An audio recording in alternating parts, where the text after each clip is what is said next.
let me be clear. But this incident happened. Just let's be clear on this one. Zone let's just be clear on this question. Were they identified before?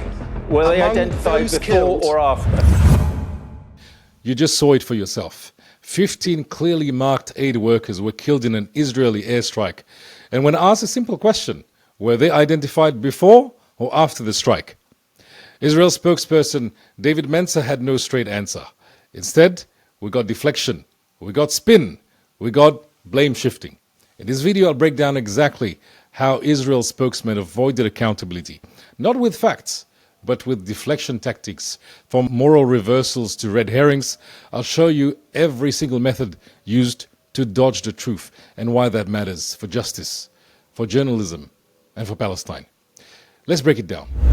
Well, I'm joined now by the Israeli government spokesperson, David Mencer. Thanks for being with us. So let's just talk about this, because there's so much wrong, so much disputed here. Why do you not allow an independent investigation into this? Good evening, Mark. Good to be with you. Let me just start off by saying that Hamas has a long record of misusing ambulances. They don't just hijack ambulances, they actually hijack the very idea of the emergency services and also humanitarian aid. It's not the first time. As you can see, deflection from the first question itself, because David Mencer, obviously, he came ready with his talking points, so he wanted to put it out very, very early on. So, but let's have a look. What was the question? Mark Austin asked, why do you not allow an independent investigation? That was a question. But instead of answering, he blame shift. Mencer blame shifts, and also he uses historical claims to justify present actions. This is it's a deflection technique known as presumed pattern justification. Now, throughout this interview, you will see loads of instances of blame shifting and especially presumed pattern justification. So keep an eye on this. I just want to I accept what you're saying. Let's just concentrate, if we can, on this whole idea of an independent investigation, because your initial story has fallen apart once. It's been shown to be misleading. So I just wonder, why no independent investigation? I know the IDF are investigating, but why no independent investigation? What are you afraid of? This is a very good question. As you can see, Mark Austin repeats the question because he wants to get Mencer to answer this question. But he adds something else that causes Mencer to answer straight away. He asks, what are you afraid of? And this, as you will see, it triggers an immediate response. Israel's not afraid of anything. It's not the first time that Hamas has used ambulances to smuggle terrorists. It's a matter of public record. It's been... So as you can see, though, his response is identical to the previous one. So the question again, why no independent investigation? What are you afraid of? So this time he says it's not the first time that Hamas has smuggled terrorists. So this is another example of a presumed pattern justification, which it's a logical fallacy as well. It's known as hasty generalization. This is where you use one instance of maybe perhaps Hamas has indeed used ambulances in the past to justify any other occurrences that then they attributed to Hamas, whether there's evidence or not. So presumed pattern justification here. Confirmed by Hamas themselves when we've captured them, who told the world that they use ambulances to transport their own terrorists. It's been confirmed repeatedly over the years, not only by Israeli sources, but by Gaza's ambulance drivers themselves, by Gaza's hospital directors, in a statement by President Mahmoud Abbas, no less, by Egyptian news investigators, and by Hamas operatives themselves. But in this incident, when we've intercepted let's just stay with this incident. What evidence? Now, here it's where it gets interesting. Pay attention here, because in this segment of this interview, very early on, Mencer managed to spit out all of his talking points in quick succession. This is called a flooding the gate, or another word is called gish galloping, which is a series. You spit out a number of statements, generally unrelated to the topic, to somehow make your point valid. So let me break it down for you. What he said. So he used a number of successive statements. He said there's evidence of Gaza's ambulance drivers admitting to using ambulance. There's evidence of hospital directors, Mahmoud Abbas as well, and others. Now, what I want to share with you here, the hospital director that he's referring to, most likely he's referring to Dr. Ahmad Al-Kalout, who very early on in the genocide was abducted alongside a number of other Palestinians. And he, what Mencer doesn't tell us here, he was investigated by the Shin Bet. There's a video of him. You can look it up on the internet. You'll find out his confession is really under duress. He was forced to say what he said. It's visibly under duress. This is what I think. And all these other evidences that you see, it's not acceptable evidence. We want third-party evidence, like UN OCHA, for example, or the Human Rights Organization. For them, if they come and do an independent investigation, then it will be credible. But all these sources here, they're not credible. What about Mahmoud Abbas? Mahmoud Abbas most likely said it as a political jibe, because his PA and Hamas, they are arch rivals. So none of these evidence really are credible. Do you have that there were 6 Hamas fighters in these ambulances? So our investigation is taking place right now. It's going to be very thorough. It will be coming out very, very shortly. We have nothing to hide whatsoever. Evidence is coming. When you don't know the answer, just use delayed accountability. What's the question? The question, what evidence do you have that there were 6 Hamas fighters in these ambulances? Notice his response. He doesn't answer yes. He doesn't answer no. He answers vaguely. He says it will be coming out very shortly. That means he's depending on the investigation by the IDF. So this tactic buys time, it deflects pressure and avoids immediate scrutiny. But guess what? Mark Austin will press him even more, and then guess what? Mencer will change his answer. Right now, he's vague. He doesn't say yes, he doesn't say no. What evidence? He doesn't provide any evidence. But later on, he will say something else. And the thorough investigation, the results of which should come out very, very shortly. But whatever happens, can I just ask you another particular question? Do you have evidence that they identified them as Hamas before they opened fire or after they opened fire? A very specific question, before or after. That's it. It's a closed question. There's only 2 options, before or after. Let's see his response. I will answer that question. Okay, answer it. But I must tell you first. He says he will answer the question, but first. There's always a first. There's always there's always an opportunity to insert something, to deflect, to buy time, to deflect the attention of the audience. Firstly, that emergency vehicles should be used to save lives. Yeah. Hamas has turned them into getaway cars for killers. Oh my God. 3 questions, exactly the same deflection. He dodges the question all the time. It's a red herring as well. So what he does, do you have any evidence that they identify themselves as Hamas before they open fire or after? So his response, Hamas has turned ambulances to getaway cars.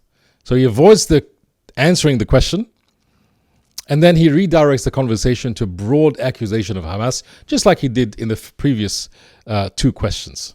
So, while our that doesn't mean you can shoot at every ambulance. I'm just trying to get to the heart of this yes, of course. question. You said you'd answer it. Were they identified as Hamas, these 6 Hamas you've identified? Were they identified before these troops opened fire or after? kudos to Mark Austin, because this is how you should conduct an interview. He keeps pressing David Mencer. So well done to him there. So that's why Hamas themselves use ambulances to hide their identity. Right. While So our it was soldiers, after. So it was after. No, while our soldiers stake out Hamas terrorist squads. Right. What is happening again here? So his answer again. It's getting boring. That's why Hamas uses ambulance to hide their identity. So as if I mean it's understandable. Mencer came prepared with his list of talking points, and he cannot deviate from it.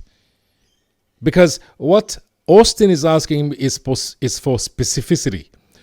But what Mencer is answering is generalizations. So this is an example of blame shifting again, and also coupled with presumed pattern justification. Hamas hides behind civilians and then cries foul when terrorists are targeted. Let me be clear. This incident happened. Just let's be clear. Right. He dodges the question.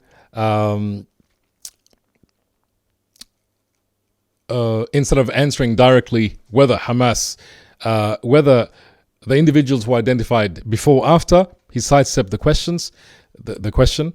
It's a red herring as well. He creates a distraction as Hamas being used as human shield. He deviates, he deflects, and finally, he portrays Israel as being this actor which operates with restraint and precision, while Hamas is depicted as this deceptive party that kills indiscriminately. In a war zone, let's during just be clear on this against a question. group that Were they uses human identified shields as a policy. Were they identified before or after? Among those killed were 6 Hamas terrorists. That is not speculation. Right. It is confirmation. Oh, now it's not speculation. It is confirmation. Just a few minutes before, we'll have to wait for an investigation. Now he's got confirmation. I don't know how he got it in a few minutes apart. So he dodges the question. He asserts without evidence and presumed guilt. So he avoids answering the question by shifting to the outcome after the strike. Instead, he offers a blanket claim of confirmation without evidence. So this is his answer there. As you can see, this technique of blame of shifting the blame occurs throughout this interview. I personally haven't seen an interview where Israel's spokesperson uses it over and over and over again. I've never seen that. The IDF is investigating the incident in Rafah thoroughly, transparently, and in real time. Hamas, on the other hand, investigates nothing, admits nothing, and abuses everything. Right. Wow. Now, this is something new. He says the IDF is investigating the incident in Rafah thoroughly. Hamas investigates nothing, admits nothing, and abuses everything. In this situation here, he's using the perpetrator-led inquiry, another deflection tactic, which suggests that the one who has done the crime, will rely on that actor to conduct an investigation, which is absurd. And moral reversal. He compares them to Hamas again to somehow justify a moral superiority of the IDF, and of course he uses whataboutism as well. Every time he's under pressure to defend the IDF, he flips it around and says, what about Hamas? What about Hamas? So this is another very, very common tactic used by Israel's spokesperson. No army in the world does more to avoid civilian casualties than the IDF. And so another question. So moral reversal again. No army in the world does more to avoid civilian casualties than the IDF.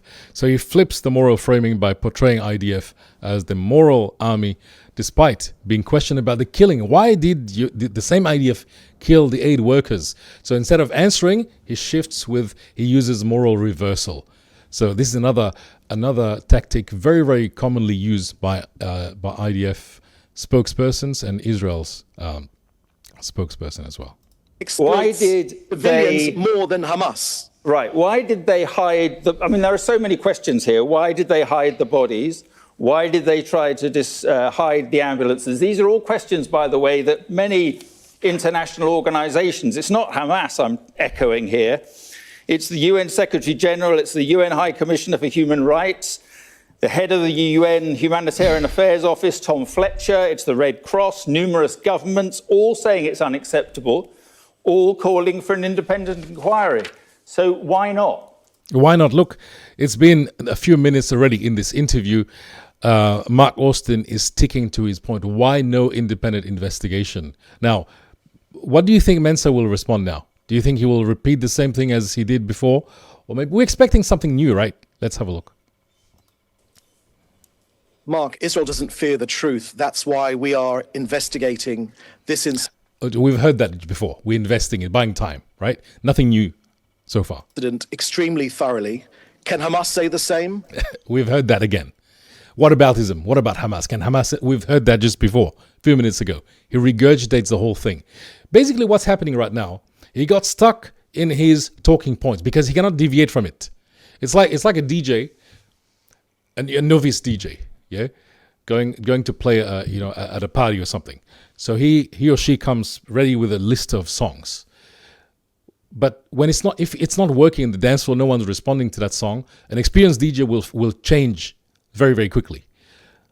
But the novice DJ cannot. That DJ will have to follow the script. What Mencer is doing now, I'm quite surprised because as an experience, as an expert in communications, you would expect him to adapt. But then again, how do you come up with a convincing response when you don't have the truth? You cannot cover falsehood. This is impossible. Hamas violates every principle of international law. They hide in hospitals, in mosques, in schools, and then they blame us when war crimes blow up in their own faces. So I can tell you again that whataboutism. Whataboutism. Can Hamas say the same? Hamas violates every principle of international law. Again, he's sticking to generalities, right? I think this is how they train. They train with the same old tactics, but they cannot.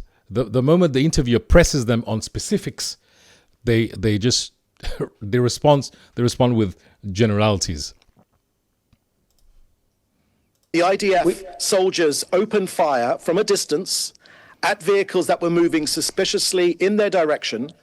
Among the dead were 6 Hamas terrorists, Mark. Right. What were Hamas terrorists doing in they an were ambulance convoy? So they were. Now, this is something intelligent from David Mencer. Notice now, he shifts from being on the defense to asking Mark Austin a question. What was Hamas doing in ambulances? You see, this is a deflection tactic.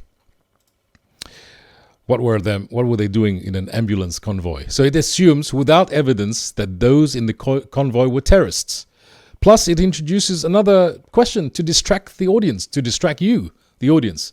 So this is what I want you to pay attention to, because look, whatever I'm sharing with you in this video, 99% of the same thing applies to all other interviews that they give. 99%.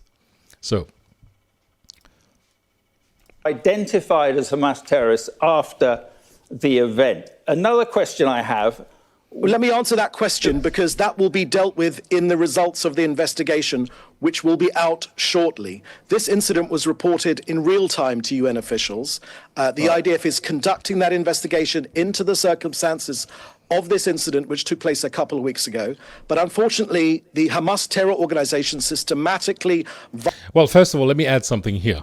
Initially, the IDF said they did this because they couldn't identify whether they were really ambulance or aid workers. Therefore, they targeted them. But then the video surfaced of them clearly being marked. They had their jackets on.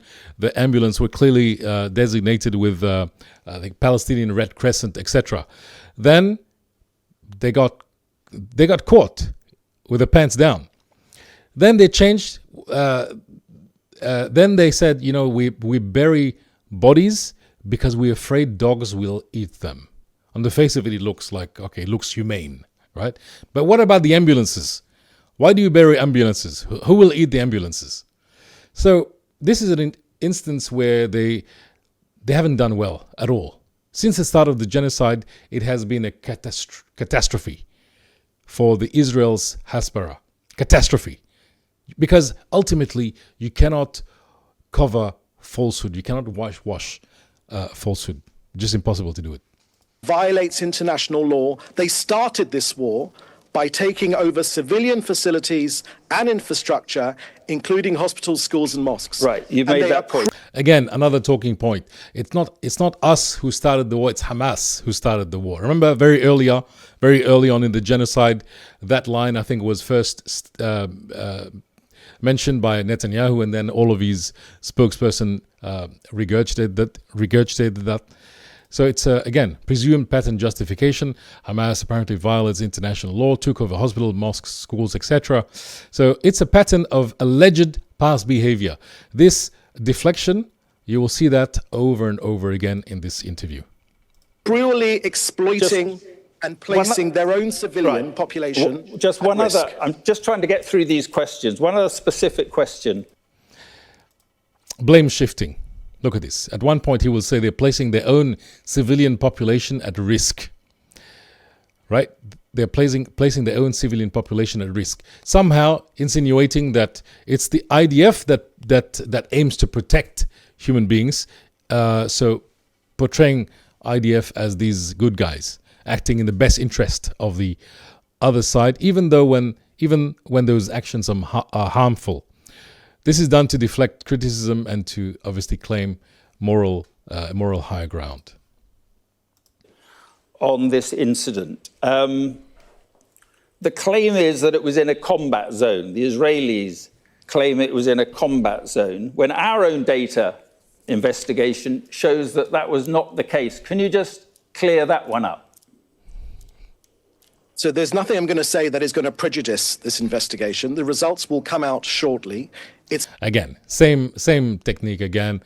There's nothing that I'm going to say that's going to prejudice this interview or this case. Buying time. Nothing new here. It's a thorough investigation by the IDF. But I must it's the tell military. you, Delayed accountability. Yes, there's nothing I'm going to say that's going to prejudice this investigation. This avoids answering a direct question by buying time and obviously to give an illusion of legal caution while evading real-time accountability. The question again, why hasn't been independent investigation? I don't think he's going to answer this question at all. Investigating the military, isn't it? no, it's I the mean, does that independent really wash arm. with? It's the same that Britain would do if Right. Okay. weren't It's the same that Britain would do. investigating something which the British armed forces were accused of doing. We are fighting in a complex war zone. Right. This is interesting. His answer. This is precisely the same actions that the UK has done. This attempts to justify the IDF's internal investigation by comparing it with UK practices. It implies they're the same to deflect criticism and normalize the action. This is a technique as well that has become quite popular, especially when reporters or journalists ask questions about genocide. Hamas hide amongst civilians. They hide amongst ambulances. This is not my words. These are the words of Mahmoud Abbas, the Palestinian leader themselves. Isn't there a pattern here? So these are the words of Mahmoud Abbas, right? So yes, he might have said that, but is that a third-party neutral evidence? We use Mahmoud Abbas as an example to verify a claim like that. Mahmoud Abbas, an arch foe of Hamas. We use neutral observers, right? Those people, the United Nations, their investigations can be taken at face value, but not Mahmoud Abbas. Here, that your government does not welcome outside scrutiny, hence no independent investigation? The pattern here is Hamas, which started this war, which won't release our hostages, which won't surrender, which are continuing to Can you see the pattern? The pattern is not Hamas, Hamas, Hamas. The pattern is that you don't even know how to answer this question, this specific question. That's why he's blaming it on Hamas, because he's run out of things to say, really. He ran out of things to say. That's why until the end of the interview, he will say the same thing in different words. Subject their own people to act as human shields. We, on the other hand, Israel, are trying our hardest to move civilians out of harm's way in an extremely complex war zone being run my question by was about jihadis. scrutiny. My question was about scrutiny. Let's just have a look. 2 UK MPs travelling to witness. Now, at this point where Mark Austin decided, you know what? This guy is not going to answer the question. Let's move on to another question. But nonetheless, what I want to share with you is that this question hasn't been answered at all. There was only pure deflection after deflection after deflection. Now we move on to a next question. But first, let's have a look at some of the deflection techniques he used here. He said the pattern here is Hamas. We're trying to move civilians out of harm's way. This shifts focus from Israel's actions to Hamas' alleged behavior. It frames Israel as morally superior and humanitarian while deflecting scrutiny over the killings of the civilians. So again, it's a deflection technique. Now let's move on to the next question. UK MPs travelling to witness firsthand the situation in the West Bank refused permission to enter Israel. Journalists who want to go into Gaza to report the situation there refuse permission into Gaza. Israel does not want to be scrutinized. After 7 minutes in the interview, nearly 8 minutes, 7 minutes and 39 seconds, that's a second question. Imagine 7 minutes of deflection. 7 minutes of deflection. Now we're looking at the second question. This is the only free democracy with press freedom in hundreds of miles in any direction. Same technique again of moral superiority. Every time, I mean, this is a technique, by the way. It's called moral reversal. Let's have a look. So it frames Israel as this uniquely moral and democratic state to preempt or dismiss criticism. So this is a technique in order to avoid answering this particular question. Right. When you're talking about those members of parliament, Israel has laws. We are run by laws. But what is the law what is the law that prevents two MPs from a friendly democracy coming to see what's going on in Israel? What's the law that prevents that? I will tell you. I will share that with you. These individuals were working against our state and our citizens because they are promoting calls for its boycott, and they accuse this country with false allegations. But hang on a second. That's a political. I mean, one had organised a letter calling for a ban on exports from West Bank settlements. Another had been very critical of the blocking of humanitarian aid into Gaza. Are these not legitimate political positions in a democracy? Very good question. Those are supposed to be legitimate criticism or legitimate positions, political positions in a democracy. If ever Israel is a democracy, is it? Let's hear Mencer's response. The legitimate position would be for these two members of parliament to contact the Israeli embassy in London to say that is the purpose of their visit. Well, that the British government normal protocol. That is normal. Okay. Listen to me, Mark. There's no point interrupting me. Otherwise, what's the point of this interview? Well, we're tight for time. This is an interview with me. Let me give you the answers. Yeah. He's getting a bit frustrated, visibly. So on Saturday, in accordance with the law, these two members of parliament were denied entry into Israel by our Minister of the Interior. This is precisely the same actions that UK has done by stopping our members of parliament visiting the UK. Right. These individuals had accused Israel of false crimes, were actively involved in promoting sanctions against our people, and that is why it is against our law to allow people into the country that wish to boycott this country, because boycotting this country essentially means that you do not wish Israel to exist. But they were traveling in... Wow. Boycotting a country makes you an existential threat to a country. Wow. How do you connect the dots here? This is ridiculous. So free deflection techniques. He dodges the question, of course. He avoids answering whether those MPs had a legitimate democratic right. Instead, he shifts the focus to procedure and legal justification. Number 2, character assassination. Look, it implied that the MPs were not acting in good faith, but actively were promoting sanctions against our people. This suggests hostility rather than concern, and false equivalence.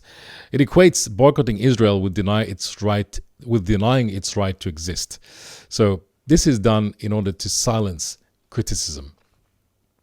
They say they were traveling in good faith. You, Mark, but Israel does exist. I'm just going to tell you what they say. We will defend ourselves. We will always defend ourselves. We will defend our families. We will grow this country. We will succeed, and will be a light unto the nations. Wow! Quoting a Bible passage, in that segment as well, being a light to the nations. Because this country is a democracy, and we will defend our values. And because you may have succumbed to this woke Islamist ideology, we in here in Israel have not. That's absolute nonsense. Now I think this is the point where he gets very, very frustrated. He turns his kind of frustration to Mark Austin here. That is nonsense. I'm asking you a question. Why don't we defend this? So 3 things I want to point out. Number 1 is moral reversal. It paints Israel as this champion of morality, of democracy, etc. It reverses the moral frame as you're under scrutiny to we are the righteous defenders. So this is a moral reversal technique that he has used many times in this interview so far. Emotional grandstanding. He appeals to emotion. We will defend, our nation, etc. Nationalism, family protection. This is a technique to overshadow the specific issue, which is the killing of aid workers, by evoking loyalty and pride. And number 3 is obviously character assassination. This is a direct attack on the interviewer, implying he's biased or he has a dangerous worldview. This is a technique that deflects by undermining the questioner instead of engaging with the question. Be grown up about this. I'll ask the questions, you answer them. These 2 members of parliament chose not to exercise their right under Israeli law to petition our court to reconsider, which is more than the right which was given to our members of parliament when they tried to visit the UK but were denied entry. They weren't allowed to appeal it. They were offered hotel accommodation by the Israeli taxpayer, which they declined. In addition, the cost of their flight back to the UK was covered by the State of Israel. So the UK is an ally, a very important ally. We have many shared values, but this visit was intended to provoke anti-Israel activity, and no self-respecting country would allow those sorts of people to visit this country. So again, he avoids answering the question whether banning these MPs is democratic. He reframes this as an issue of national pride and dignity, and says any country with self-respect would do the same. So he dodges the question, and he appeals to nationalism here. On one hand, he says we are very close friends with the UK, we have the same values, but then they banned 2 MPs, so it doesn't make sense here. They deny that it was anyway intended to be provocative. Let me ask you a last question. The Secretary General of now the 3rd question. The UN, Guterres, has just been talking at the UN. He said Gaza is a killing field. The UN capacity to deliver aid in Gaza has been strangled. Israel is not fulfilling its unequivocal obligations as the occupying power under international law. Just finally, your reaction to that. So it's Hamas that are stealing the aid? Oh my God. Again, same. It's nothing new here. Nothing new. deflects it back to Hamas, shifting the blame again. 1.8 million tons of aid have gone into Gaza, enough to fill Wembley Stadium 80 times, not just the grass, but to the brim. And in 42 days during the ceasefire, there were 25,000 aid trucks which went into Gaza. There's no shortage of food in Gaza. The only ones truly starving are our hostages. Okay. Why do I say that? Because that's what they looked like. They looked like concentration camp victims when they were finally released. They've been chained, they've been hidden, they've been tortured in Hamas tunnels. So let's be clear, no one in Hamas is hungry. And when they released our emaciated hostages, they looked in the most appalling state. So our decision to halt aid.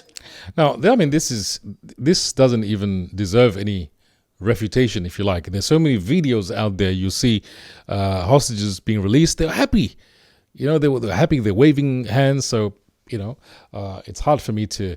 It's hard for us to really accept that they were starving, and they don't look like they were being starved. On the other hand, if you look at Palestinian prisoners, I think they were kept alive, so that they don't die. I mean, I don't have to say anything. Just have a look on YouTube for yourself. Entry into Gaza is consistent with international law. I'll tell you which article specifically. It's Article 23. Many people are calling it collective punishment. So let me give you the practicalities of the law, not what many people say on Twitter or whatever. Article 23 of the Fourth Geneva Convention very clearly states that a country is not required to allow aid if it will be diverted to enemy combatants. Despite allowing large-scale aid transfers, Israel and international bodies, including the UN themselves. But under international law, it is your. Now, this is a number of things he said. This is known as the Gish Gallop, as I mentioned earlier. Gish Gallop is a technique where you throw out many arguments, facts, or claim in rapid succession, regardless of the accuracy, to overwhelm the opponent and to avoid deep scrutiny. So you mentioned a few things. 1.8 million tons of aid have gone into Gaza, enough to fill Wembley Stadium 80 times. This is exaggerated imagery to overwhelm the audience with the scale. This is cleverly done, right? He didn't use this word out of thin air. Those words, they were carefully used to overwhelm the audience. Number two, 25,000 aid trucks went in during the 42-day ceasefire. This drops the raw numbers to sound factual and generous, but it's unrelated to the killing of humanitarian workers. This is something totally different. And what about? I mean, their footage is already online, flooded on the internet, where you see settlers stopping those aid trucks of going into Gaza. Many of these supplies were destroyed. There are footages on the internet. You can look it up for yourself. There's no shortage of food in Gaza. The only one truly starving are hostages. They look like concentration camp victims. So it's a dramatic historical comparison that derails the conversation into an emotionally charged conversation. And then he cites Article 23 of the Fourth Geneva Convention that says a country doesn't have to allow aid if it goes to enemy combatants. The default position is you must allow the aid. If it's somehow being diverted, then you must use another, like a third party, to ensure that the supplies goes into the right destination. This is something he doesn't tell us. He capitalizes on the ignorance of most people. I mean, look, who do you think will have time to read Article 23? But this is what it says. I've got it in front of me here. Clause 1, the default rule is, it says, each high contracting party shall allow the free passage of all consignments of medical and hospital stores, even if the latter is its adversary. Now, the key point here is this is not optional. It's a positive legal obligation. The Geneva Convention begins with the presumption that aid must be allowed, regardless of the enemy's identity. Clause number 2, it says, the obligation is subject to the condition that this party is satisfied that there are no serious reasons for fearing. Now, there are 3 exceptions here. 1, diversion of aid. Number 2, ineffective control of distribution. And number 3, military advantage through substitution or freeing up enemy resources. But here's the catch. These are specific concerns, not blanket permissions. They must be reasonably, demonstrably established, not assumed or claimed without oversight. And talking about aid trucks being stopped, we've seen that, but they're not Hamas, they're armed gangs because the law and order broke down. So you would expect people to take, if you like, the law in their own hands and try to get those aids. And number 3, the article does not permit a full humanitarian blockade as punishment or policy. And it continues, the clause number 3. Clause number 3 says, permission may be made conditional on the distribution being made under the local supervision of the protecting powers. Now, this is the legal mechanism Israel is supposed to use. If it fears Hamas will misuse aid, it must coordinate with the ICRC, the United Nations, or other neutral observers to monitor aid, not to bomb bakeries or deny insulin. And clause number 4, they must do it rapidly. Such consignments shall be forwarded as rapidly as possible. So Israel is also obligated to act quickly once conditions are agreed, not delay aid for weeks at checkpoints while children are starving. So what Mencer didn't tell us here, 3 things. He only quotes the conditional clause and ignores that the default position is to allow aid. He presents suspicion as proof when Article 23 demands concrete and justifiable reasons for any restriction. And number 3, he ignores the option of neutral supervision. He didn't even say that. Instead, he used Gish Gallop. As you can see, as you can appreciate, I hope, it's a challenging task to respond to a Gish Gallop because there's so many points that needs to be refuted, and frankly, we don't have the time to refute all of them. Your obligation to look after a civilian population. Not if the aid is being diverted to the terrorist organization. That is absolutely clear. No, the UN have actually documented Hamas's systematic theft and weaponization of humanitarian supplies. So given that aid has been used to sustain Hamas's military operation. He used the word of systematic. Is it systematic? It's not systematic. There might have been a few sporadic cases, but it's not systematic. As I mentioned earlier, there have been people who have looted those aid trucks before, but it cannot be considered as systematic.